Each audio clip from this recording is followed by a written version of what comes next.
Hello, and thank you for your participation in this Construction Change Directive training, also called a CCD. What is a Construction Change Directive? A Construction Change Directive approves project funds due to changes in work-related issues. This video will provide step-by-step instructions for project managers on how to initiate and approve a Construction Change Directive. In the Change Management Flow Chart, the area highlighted in yellow shows you where your owner's representative will review and authorize the proposed CCD submittal. The table of contents is listed on this slide. However, you can navigate through the table of contents by selecting the bookmarks in the comment area below the video. What is a Construction Change Directive, CCD? The CCD documents and authorizes project funds from the provisional allowance for changes in work due to various issues, such as unforeseen conditions and owner-directed additions, deletions, etc. The following steps are required to process a CCD. Prepare a complete and detailed description of the task at hand. Analyze the lump sum, unit price, or the time and material to determine which process will benefit GLWA the most. Contact the contractor of the job and get a quote. Review and negotiate a quote to make sure it is beneficial to GLWA. You will then prepare a CCD and get approval before you start a task. The scope of the CCD must be related to scope of the base contract. It is recommended to only include items related to your scope of work, which will eliminate scope creep. The CCD requirements are detailed on this slide. The scope of work and reason the work is needed is required. For example, is this an owner-directed request or unforeseen condition?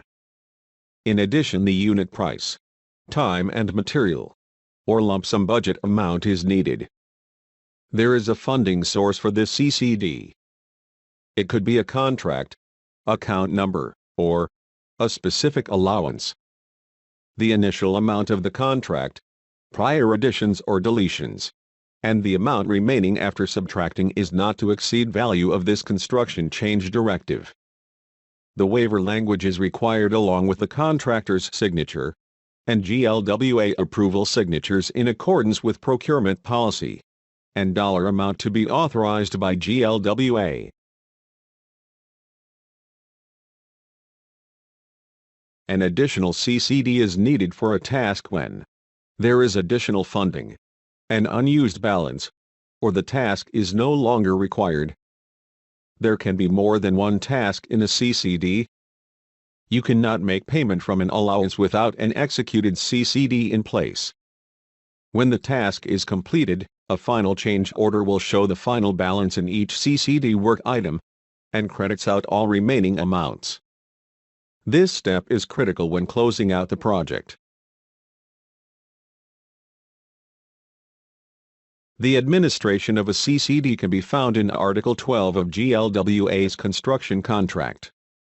In addition, our procurement policy stipulates that a CCD shall not be used to extend the substantial completion and/or final completion dates. The contract dates can only be extended by an authorized change order and approved by GLWA's Board of Directors. The following slides will refer to specific sections of the contract which pertain to contract provisions. Let's look at the following contract provisions, which are: General Conditions 12.2.6. The contractor shall produce and shall cause any subcontractors to produce any and all data GLWA may reasonably request for the purpose of determining the correctness of the charges. General Conditions 12.3.1. GLWA shall, at all times, have the right to order changes in the work to be performed on the basis of 1. A lump sum proposal as provided in Section 12.3.3. 2. A unit price basis as provided in Section 12.3.4. Or 3. Actual cost of the changes, plus a fee. General Conditions 12.3.3. If any of the changed work included in the lump sum proposal is covered by unit prices, GLWA may elect to use these unit prices within the lump sum proposal. No overhead and profit may be applied to unit prices. General Conditions 12.3.5.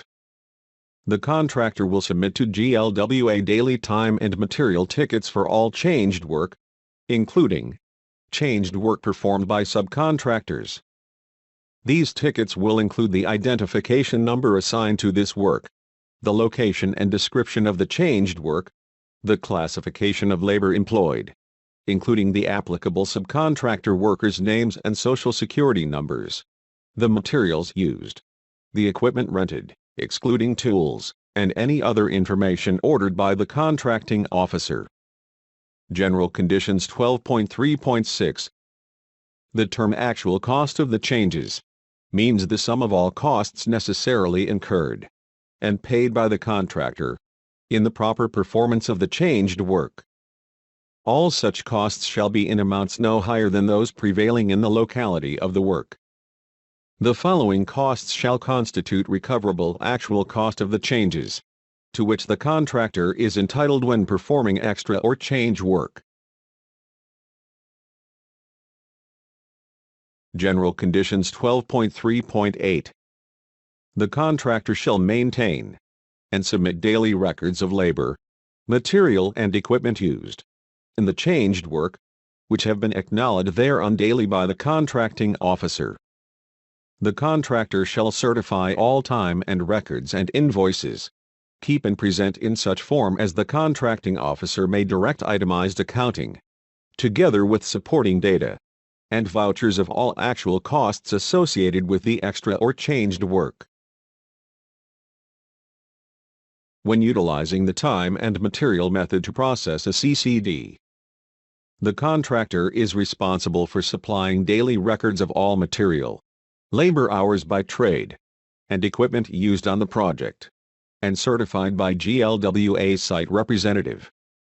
Furthermore, the contractor cost proposal shall contain invoices from all supplier equipment providers listed in the CCD. Time and material billing requires the considerable effort by both the contractor and GLWA to verify that the invoices are accurate. Therefore, at a minimum the following items should be filled in. Describe the kind of work performed and where it took place. The names of the workers, their trade and position with the company, for example, John Jones, carpenter. All hours worked separated by straight time, overtime or double time. Materials used need to have descriptions and quantities listed. You need to list construction equipment that was used, the hours working, any idle time, model number and year of the equipment, and any attachments that are being billed. Contractor's signature needs to be on the time and materials sheet along with the signature of GLWA representative, after correction of sheet or annotation of any areas that were disagreed on. While reviewing the time and material sheets, pay attention that no contract work is included. For example, a section of piping was demolished and added to the time and materials sheet. However, the section of pipe was shown in the contract documents as demolished. Therefore, the time and materials sheets require careful analysis. Time and material sheets must isolate the issue being captured and shall not include the following: work that was performed to complete a base contract work, any unit price work, and correction of defective work. The owner's signature will not be an agreement to costs that are indicated on the sheet, but an agreement on quantities and hours. If there is an issue, then there needs to be a separate clarifying correspondence if needed. Supporting documentation is required for the project manager analysis and before final approval. Therefore, The contractor shall provide the following items: any invoices on materials, invoices that are for rented construction equipment, a recap sheet that summarizes and shows pricing by hours that are listed by trade position, and materials and construction equipment, an applicable collective bargaining agreement, verification of any workers' compensation rate, and justification for insurance rates. Please note, the collective bargaining agreement, the workers' compensation rate, and the insurance rate justification can only be submitted once. To document the work performed, the project manager, or the project representative, is responsible for initiating the CCD, verifying work, and gathering the documentation necessary to support approval of the CCD. In addition to the contractor keeping their daily records, the GLWA site representative should maintain the following records: what was the work performed? How many workers were on site and what materials were brought on site? Unit price quantities that were installed, and what construction equipment was on site during the work performed. This needs to be listed by manufacturer and model number. Furthermore, GLWA site representative can cross-check GLWA daily records with the contractor's daily logs to ensure the following: the work that the contractor is performing and the hours spent are accurate. The hours that are being charged have to match the actual costs. What time did they show up and if overtime and double time is needed, and paid or unpaid breaks. Late starts and early quits are properly documented. Make sure that only individuals that are on site are included on the time and materials sheet. Segregate and monitor any off-site labor, for example, at contractor fab shop. Do not sign for any construction equipment that is not needed for the work that is being performed at the site. Contract compliance is essential for all parties, and the project manager should be aware of the following: costs excluded under the contract should not be signed for. For example, tools, some non-manual labor, etc. Labor allocations, or percentages for cost items beyond the actual labor present on site should not be signed for. Avoid any concurrent unit price work and time and materials work by the same crew. If it is not avoidable, then careful observation must be required. Make a note of the split between the two types of work. Isolate and note the tools and equipment required for non-time and materials work. No prorating a percentage of base contract work if costs would have been otherwise incurred. For example, mobilization, demobilization. In addition, the project manager shall ensure the labor rates provided by the contractor shall be fair and reasonable, and in compliance with the contract. In general, unless the contractor employee is directly employed on the job, their costs is included in the contractor's markup. GLWA should not be billed for project managers, accountants, and other indirect office costs. General Conditions 12.3.6.1. Payroll costs for employees of the contractor, directly employed in the physical performance of the work. Payroll costs shall include salaries or wages paid, plus the cost of itemized fringe benefits, Social Security contributions, unemployment, workers' compensation insurance, and vehicle parking costs. The payroll costs associated with premiums paid for performing the work after regular hours, weekends, or holidays shall be allowed only to the extent that these costs have been approved in writing by the contracting officer.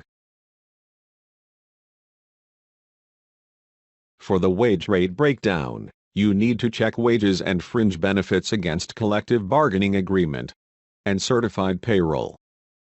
Remember that rates vary by trade, labor classification, work performed, shift, and straight time, overtime, double time. It needs to be noted that some fringe benefits are per hours worked, and some are per hour paid.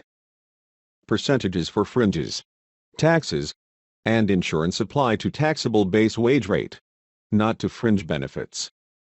Finally, the Federal Insurance Contributions Act, which is at 7.65% of the base wage.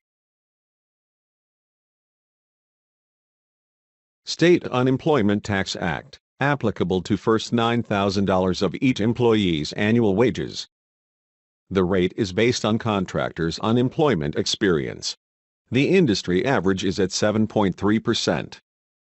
Here is an example for a construction laborer.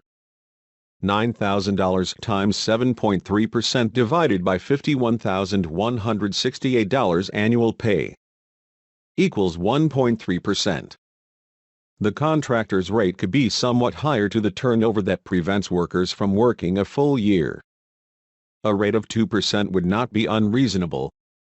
Federal unemployment insurance, after credit for SUTA, 0.6% on first $7,000 of each employee's annual wages. Here is an example for a construction laborer. $7,000 times 0.6% divided by $51,168 annual pay equals 0.08%. Contractor's rate could be somewhat higher to the extent turnover prevents workers from working a full year.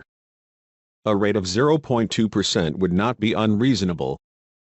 Add workers' compensation, if the contractor does not submit proof. CRS means table by trade and state. Here is a labor rate example of a collective bargaining agreement from Laborers Local Union 1191. Labor rate. This is an example of RS means. It shows trade, base rate, overhead and profit categories. Here is a labor rate example in an acceptable format, with wages items with sufficient detail for a detailed analysis. A common misconception is for overtime and double time rates to be simply multiplied by 1.5 and 2 respectively. However, did you know that the rate for overtime is significantly less than 1.5 multiplied by straight time, and the rate for double time is significantly less than 2.0 multiplied by straight time? Payroll information should be gathered on larger efforts to verify contractor assertions. GLWA can request actual payroll records to verify payment when items that are not included in labor rate that consist of small tools, PPE, overhead, and profit.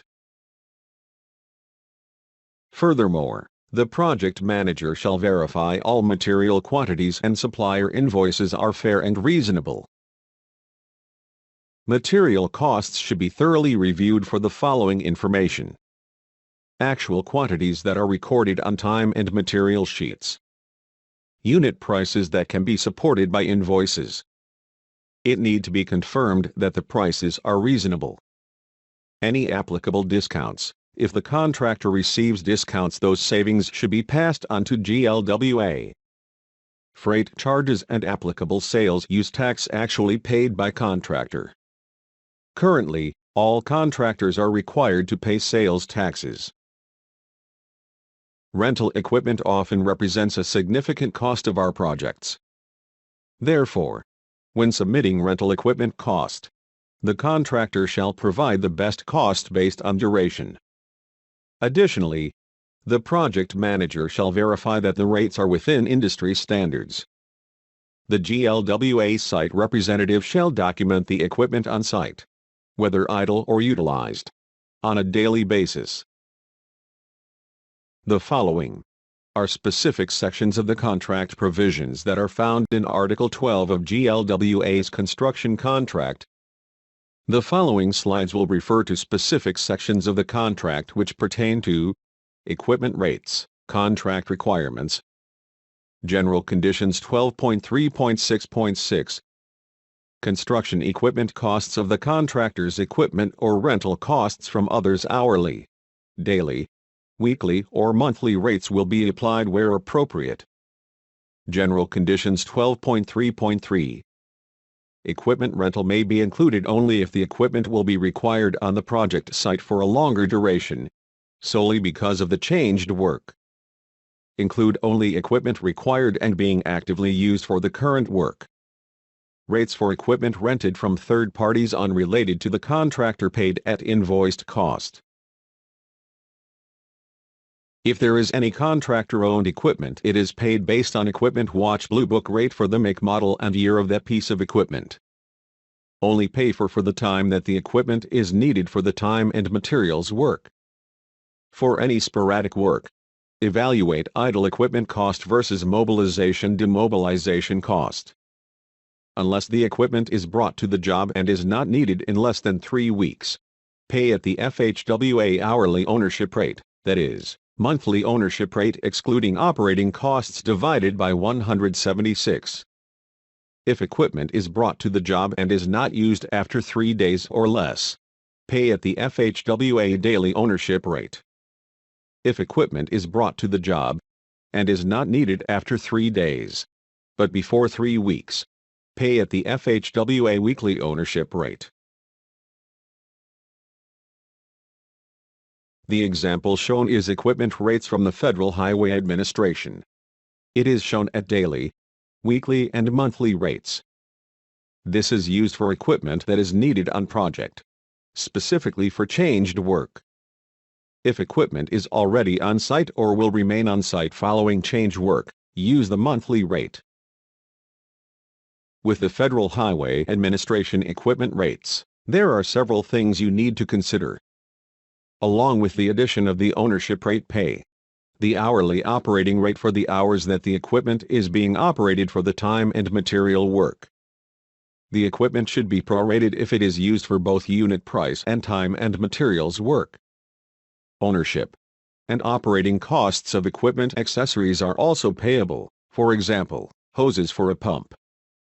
If the equipment is not being used, then it is paid out at half the FHWA ownership rate, without any operating rate.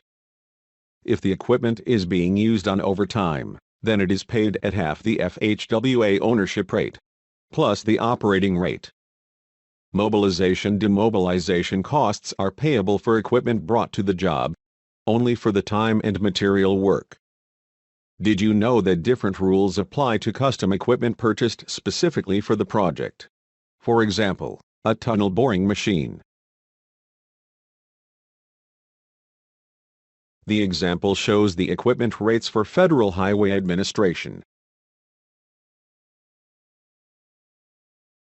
Our contract stipulates that the subcontractor shall provide the same level of cost proposal detail as is required for the prime contractor. The administration of a CCD can be found in Article 12 of GLWA's construction contract. The following slides will refer to specific sections of the contract which pertain to Subcontractor Costs contract requirements. General Conditions 12.3.6.4. Payments made by the contractor to subcontractors for work performed. All subcontractor recoverable costs shall be determined in the same manner as the contractor's recoverable costs. General Conditions 12.3.3. The subcontractors may include in their labor proposal only those workmen directly involved in the changed work. All other supervision is included in the percentages for overhead and profit allowed the subcontractors, unless 1. Additional foremen are required in connection with the changed work who were not otherwise on the project site. Subcontractors' material costs will include invoiced costs, transportation, and applicable sales or use taxes. All subcontractor costs must be written out in detail for review. The subcontractors are bound to the same requirements for labor, materials, and construction equipment costs that our contractors are.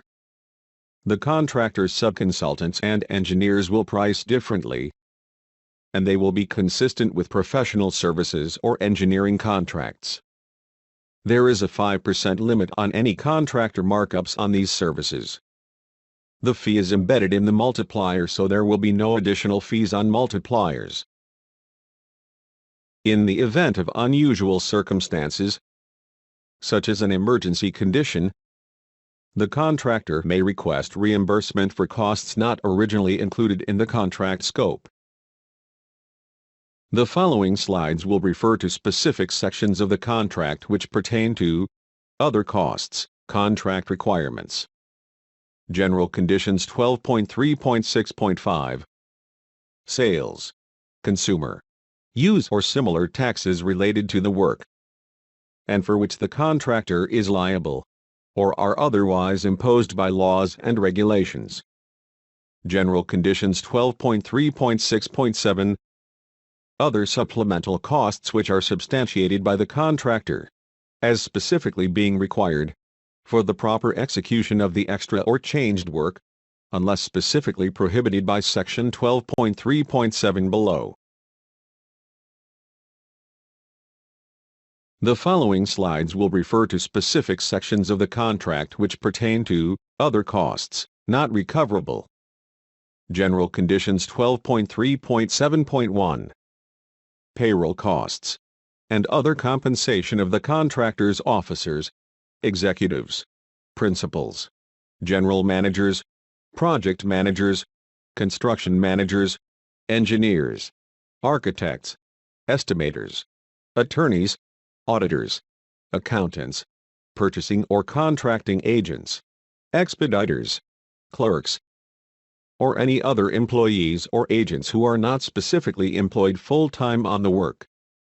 Those employees or agents not employed full-time on the work are to be considered administrative costs which are covered by the contract price. General Conditions 12.3.7.2 Expenses of the contractor's principal and branch offices other than the contractor's office located at the project site. General Conditions 12.3.7.3 Any part of the contractor's capital expenses, including interest on the contractor's capital employed for the work and charges against the contractor for delinquent payments. General Conditions 12.3.7.5 Additional vehicle parking costs which exceed the parking reimbursement allowable within the payroll cost, as provided in Section 12.3.6. General Conditions 12.3.7.6 Any other supplemental costs which are not substantiated by the contractor, as specifically being required for the proper execution of the extra or changed work. Some examples are permit costs and insurance. While reviewing the cost proposal, the project manager shall ensure that the markup percentage is not greater than allowed in our contract. The contract will provide the appropriate markups per General Conditions 12.3.3, and the project manager should be aware that these may vary. Therefore, while processing a CCD, a review of the relevant contract sections is required. The contractor, self-performing, subcontractor or subcontractor performing the changed work shall be permitted to include, in the estimate, not more than 15% for overhead and profit. The contractor and subcontractors of a higher tier shall be permitted to include in the estimate a handling charge of not more than 5%. Use of small tools is included in the overhead and profit. Overhead and profit, as outlined above, includes all other costs whatsoever beyond those enumerated. No overhead and profit may be applied to unit prices. No person performing any portion of the change in the work will be allowed a fee for overhead and profit on the premium time wages paid for overtime, shift time, or other similar types of work conditions, on which premium time wages may be paid. Also, the overhead and profit of the contractor, subcontractor, subcontractor, shall always be calculated on the cost of performing the work. Markups for the upper tier contractor, subcontractor, subcontractor, will not be calculated on the lower tier subcontractor, subcontractor's markups. We all make mistakes. It is critical that all CCDs are checked for mathematical errors through each step within the process. A cross-check of all calculations will reduce the errors in the CCD process and shorten the approval time. Please review the following. Total hours from timesheets that have been authorized for each labor trade and classification. Ensure actual wage rates are multiplied by the number of hours worked for each classification and trade. Review total quantity and material item based on authorized timesheets. Remember applicable unit price times material item quantity. Sales tax and freight charges can apply. Total equipment usage hours by make model based on authorized timesheets. Review hourly ownership and maintenance cost rates for applicable equipment and multiply by hours used. Confirm crossfoot and total to total figures horizontally across columns instead of vertically. Next, reconcile with the contractor's invoice to find any discrepancies. It is required the contractor to correct all billing errors before processing payment for the same item. Unit prices defined in subcontracts will not be adjusted, equitably or otherwise.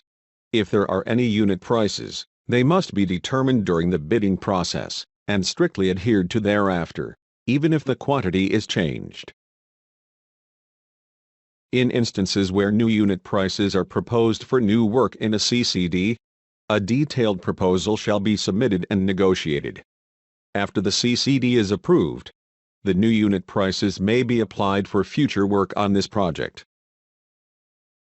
Our contract provides detailed instructions whenever unit prices are applied.